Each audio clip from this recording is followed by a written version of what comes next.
नमस्कार दोस्तों, आज लाए हैं सीएससी सेंटर जो होते हैं हमारे गांव ग्रामीण क्षेत्र में, जिसको हम कॉमन सर्विस सेंटर बोलते हैं, जो सभी ग्राम पंचायत और मोस्ट प्रोबेबली सभी जगहों पे अवेलेबल है। या कुछ लोग नया एप्लीकेशन दे करके अपना क्रेडेंशियल वगैरह बनवाना चाहते हैं, या इस तरीके से अपना नया बिज़नेस डालना शुरू कर रहे हैं, जो सीएससी सेंटर अपना नया खोलना चाह रहे हैं।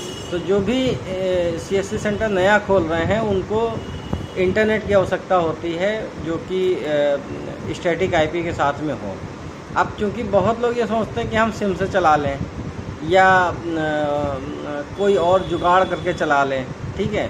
तो मैं उनको क्योंकि मैं खुद एक टीआईपी हूँ और सर्विस प्रोवाइडर हूँ और सर्विस प्रोवाइड करता हूँ बहुत सारी सीएससीओं को, जो कि हम इंटरनेट लगा चुके हैं और वो अच्छे से यूज़ कर रहे हैं और अपने ग्रामीण क्षेत्र में उसका अच्छे से पैसा कमा रहे हैं। तो अभी क्या है कि बहुत जगहों पे मैंने ये देखा कि उनको थोड़ा सा ब्रॉडबैंड कनेक्शन हल्का महंगा लग रहा है, तो उन्होंने कहा नहीं, हम सिम से चला लेंगे। वो सिम ले आए, कोई भी कंपनी का सिम ले आए स्टैटिक आईपी वाले के साथ में। तो उसमें क्या हुआ, उनका नेट तो चलता है, लेकिन चूँकि सिम उनकी सीएससी जो भी सिम से चलाते हैं उनकी सीएससी 2-4-6 महीने मैक्सिमम 6 महीने ब्लॉक हो जाती है। यूसीएल वाले उसको ब्लॉक कर देते हैं। उसका केवल और केवल एक ही रीज़न है कि आपको एक जगह बैठ के, मतलब अपनी सीट पे बैठ के, अपने क्षेत्र की अपनी एक पर्टिकुलर लोकेशन पे आपको बिठा के आपको वो बिज़नेस देते हैं कि आप इस लोकेशन पे बैठ के अपना ये बिज़नेस स्टार्ट करें। बट लोग इसीलिए वो जो लैपटॉप आपको ख़रीदना होता है उसमें वो जीपीएस का डिवाइस भी अलग से लगा के देते हैं। सेम लॉन्गिट्यूड लैटिट्यूड से ही आपको लॉगिंग होना चाहिए।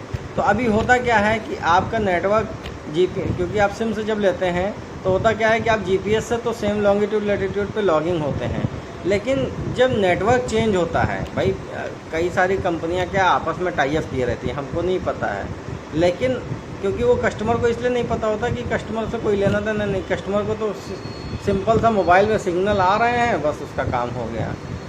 तो ये जो उनका इंटरनल प्रोसेस होता है कि सपोज़ उनका एक दूसरे से टाई अप है, तो फॉर एग्ज़ाम्पल है कि आपके कोई क्षेत्र में कोई टावर लगा हुआ है, उससे वो सिग्नल आता है आपके मोबाइल पे, ठीक है।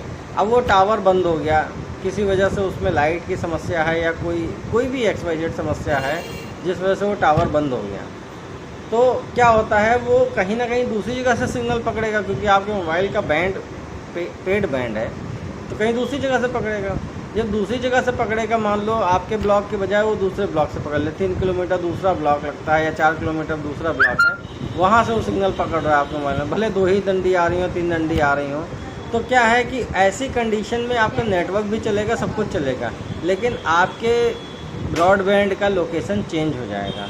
जब ये शिफ्टिंग होता है, ये शिफ्टिंग हमको नहीं पता रहता है, हम ये सोचते हैं नेटवर्क कम आ रहे हैं, लेकिन ये नेटवर्क कम आने की वजह से नहीं 3 सिग्नल होते हैं, ये शिफ्टिंग होने की वजह से चेंज होते हैं।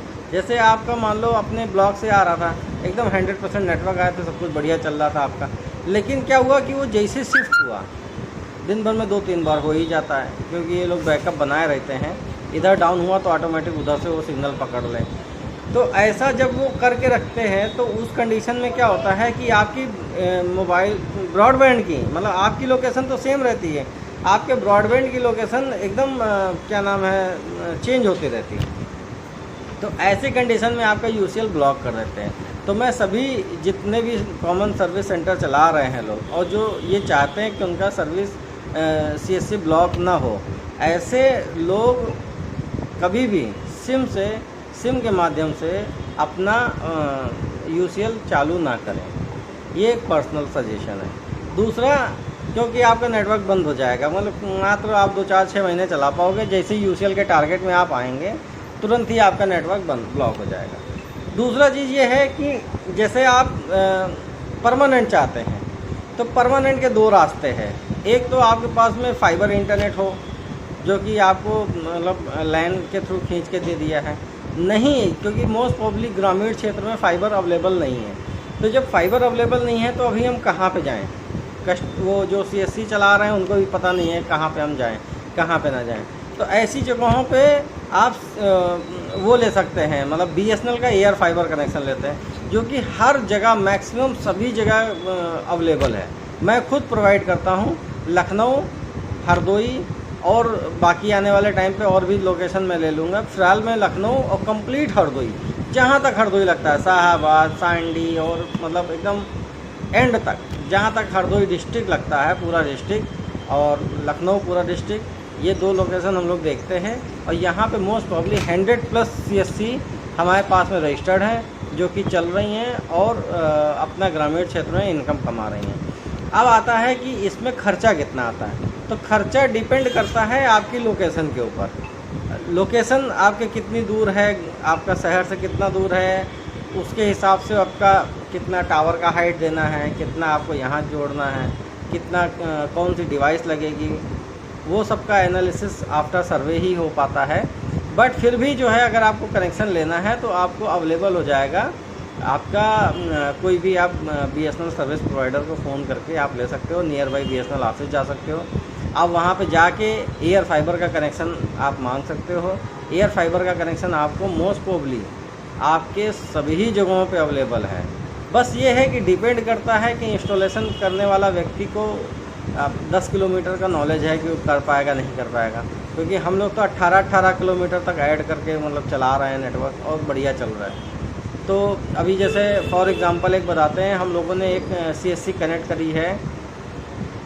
कछोना हमारा पड़ता है संडीला से 10 किलोमीटर आगे हरदोई की तरफ। वहाँ से हमने बेनीगंज में 2 CSCओं को इंटरनेट दे रखा है। वहाँ से बेनीगंज का जो एयर डिस्टेंस है, वो एयर डिस्टेंस आपका आता है अप्रॉक्सीमेट नहीं 100% 18 किलोमीटर।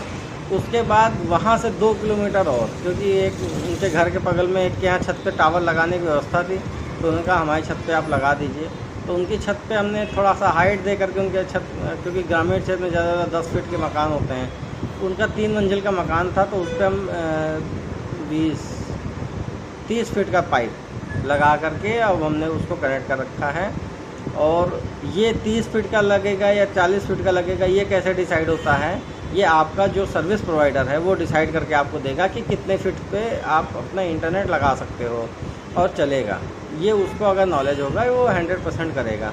यदि आपके CSC वाले को उतना नॉलेज नहीं है, सॉरी, जो आपको सर्विस दे रहा है एयर फाइबर की, उसको नॉलेज नहीं है, तो आप उसको मेरा वीडियो दिखा सकते हो, उसको मेरे पास भेज सकते हो, मैं उसको नॉलेज दे दूँगा और वो आपको सर्विस प्रोवाइड करा सकता है। तो कोई भी व्यक्ति अगर आपको हमसे जुड़ना चाहता है तो वो जुड़े। जो भी नया कनेक्शन लेना चाहते हैं हरदोई CSC सेंटर में विद स्टैटिक IP के साथ में, हरदोई में पूरे डिस्ट्रिक्ट में और लखनऊ पूरा डिस्ट्रिक्ट में हम उसको इंटरनेट सर्विस प्रोवाइड करते हैं, वो भी स्टैटिक IP वाला, और पॉइंट टू पॉइंट कनेक्शन देते हैं। इसमें आपका खर्चा ज़रूर थोड़ा सा प्लस होता है, बट ये आप मैक्सिमम जो है ये मान के चलिए, क्योंकि एयर फाइबर लेने में आपको ये बेनिफिट ये है, भले आपको फाइबर कनेक्शन लेने में बेनिफिट ये है कि शुरुआत में इनिशियल कॉस्ट कम आती है, लेकिन एयर फाइबर में ये है कि भले आपको डिवाइस की कॉस्ट ज़रूर आपको ज़्यादा देनी पड़ती है, तो क्योंकि फाइबर केबल कटी पिटी रहती है, आंधी आ गई, पानी आ गई, बंदर कूद गए तो केबल कट पिट जाती है। और जो हमारी ये एयर फाइबर वाली डिवाइस है, ये सीधा हम क्योंकि टावर से जोड़ देते हैं तो हमारी ये डिवाइस कटती नहीं है, नेटवर्क 100% आपको मिलता रहता है। और किसी वजह से अगर लाइट वाइट की समस्या की वजह से अगर मान लो बंद होता भी है तो मुश्किल से 1-8 घंटे के लिए, और देन आफ्टर वो रिस्टोर हो जाता है। तो मेरा ये सजेशन है कि यदि आप कोई भी CSC सेंटर वाले जो भी लोग हैं जो ग्रामीण क्षेत्र में हैं, वो इंटरनेट अगर लेना चाहते हैं तो वो BSNL का एयर फाइबर ले सकते हैं। BSNL का एयर फाइबर में स्टैटिक IP का खर्चा कितना आता है? स्टैटिक IP का खर्चा आपके पहले बिल में 2000 रुपये प्लस GST लग करके आएगा। ये साल भर के लिए मान्य है, साल भर का एक पहले बिल में ही वो एडवांस ले लेंगे। प्लस और भी कंपनियां हैं जैसे एयरटेल वगैरह हैं, इनके प्लान बहुत महंगे हैं। देखिए दोनों चीज़ें हैं, आप BSNL लेते हैं आपको सस्ता कैसे पड़ेगा, एयरटेल लेते हैं आपको महंगा कैसे पड़ेगा, ये मैं आपको बता देता हूँ। जैसे आप BSNL का कनेक्शन लेने जा रहे हैं, तो BSNL का कनेक्शन लिए तो आपको डिवाइस की कॉस्ट देनी है, आप टावर पे लगेगी, आपके यहाँ लगेगी, वो सब पूरा इंस्टॉलेशन होगा, वो आपको खर्चा करना है। जैसे ही आपका वो कनेक्शन चालू हो गया, आपको महीने का 1199 अभी का जो प्लान है स्टैटिक आईपी वाला, वो 1199 प्लस जीएसटी है। तो 1199 प्लस जीएसटी मिला करके करीब 1405 रुपये का बिल आता है आपको। 1405 रुपये का बिल पर मंथ आएगा, जिसमें आपको अनलिमिटेड डेटा है, अनलिमिटेड कॉलिंग है और किसी प्रकार का कोई रिस्ट्रिक्शन नहीं है। 100% वाइट लिस्टेड आईपी आपको मिलती है। हम लोग किसी दूसरे की यूज़ की हुई आईपी नहीं देते हैं, जो कि प्राइवेट सेक्टर में ये हो जाता है। तो किसी यूसीएल की बंद की हुई आईपी आपको शिफ्ट कर दिया तो आपको वो लाइव नहीं हो रहा है। तो ये सब चीज़ें अदर ब्रांड में होती हैं, 1-2 केस हमको मिले हैं, पर हमारे केस में 100% आपको नई आईपी मिलती है और पूरी वाइट लिस्ट मिलती है, क्योंकि बीएसएनएल किसी का यूज़ आईपी देता नहीं है। इसीलिए बीएसएनएल एडवांस में 1 साल का पैसा ले लेता है स्टैटिक आईपी का, ताकि अगर आप बीच में कनेक्शन कटवा भी देते हैं किसी वजह से, तो भी वो आईपी किसी और को अलॉट नहीं करते, पहली चीज़। और मान लो 1 साल कंप्लीट हो गया और आपने वो आईपी नहीं ली, तो भी वो उस आईपी को यूज़ नहीं करते हैं जब तक वो पीछे से पूरी तरीके से वाइट लिस्टेड ना करा लें सभी जगहों से। अदरवाइज़ वो आईपी वो डिस्ट्रॉय कर देते हैं, मतलब ख़त्म कर देते हैं। आपका इंटरनेट ख़त्म, वो आईपी ख़त्म, वो आपको मतलब आईपी रिपीट नहीं होगी।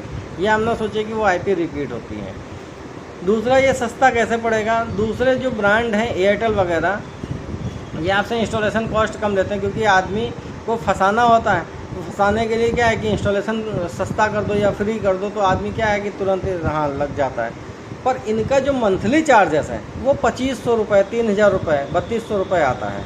अब आप सोचो कि 3000 मतलब करीब करीब दुगना हो रहा है। तो अगर आपने मान लो हमको 1400 रुपये का बिल दिया जीएसटी के साथ में, और यही दूसरे ब्रांड को आप 2500 रुपये दे रहे हो, तो करीब करीब 1000 रुपये का अंतर है। 1000 इंटू 12 कर दो तो साल भर में आप 12,000 रुपये एक्स्ट्रा दे रहे हो। और बीएसएनएल को आप कितना दे रहे हो? 1400 रुपये के हिसाब से। तो बीएसएनएल सस्ता ही हुआ, बट ये है कि इसका इंस्टॉलेशन कॉस्ट ज़्यादा आ जाता है। तो आप ये मान सकते हो कि पहले साल तो हमको ये है, प्लस बिल तो हमको कम आएगा ना, और हमारा काम भी चलता रहेगा। तो ये सब चीज़ें हैं। किसी भी भाई को जहाँ पे स्टैटिक आईपी आपको ना मिल रही हो, कोई भी ग्रामीण क्षेत्र में, स्पेशली हरदोई डिस्ट्रिक्ट और लखनऊ डिस्ट्रिक्ट में जहाँ पे उनको मिल ना पा रही हो किसी वजह से, या कोई प्राइवेट सर्विस प्रोवाइडर आपको दे रहा हो और उसका रेंटल ज़्यादा ले रहा है, तो ऐसी कंडीशन में आप वो हमसे जोड़ सकते हैं। हम उनको सजेशन देंगे, हम उनके यहाँ इंस्टॉलेशन करेंगे और उनका एक सक्सेसफुल वीडियो भी डालेंगे। अभी हमारे पास 1-2 लोग पड़ी हैं वीडियो, तो मैं आपको इसी में आगे शेयर करता हूँ। Thank you so much. मेरा चैनल आगे ज़्यादा से ज़्यादा सब्सक्राइब करिए, फॉरवर्ड करिए, लाइक ज़रूर करिए। Thank you so much.